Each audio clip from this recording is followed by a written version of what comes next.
بسم اللہ الرحمن الرحیم. Welcome to Fasih educators daily حدیث. ہم سے موسیٰ نے بیان کیا کہ ہم سے حمام نے بیان کیا، ان سے قتادہ نے اور ان سے انس رضی اللہ عنہ نے بیان کیا کہ ایک یہودی نے ایک لڑکی کا سر دو پتھروں کے درمیان رکھ کر کچل دیا تھا، اس میں کچھ جان باقی تھی۔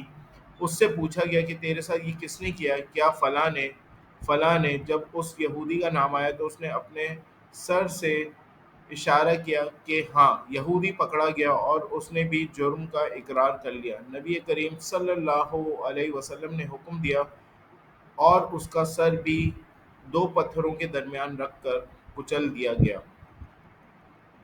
Narrated Anas, a Jew crushed the head of a girl between two stones. The girl was asked who had crushed her head, and some names were mentioned before her. And when the name of the Jew was mentioned, she nodded, agreeing. The Jew was captured, and when he confessed, the Prophet ordered that his head be crushed between two stones. Thanks for watching. Please subscribe our channel Fussy Educators.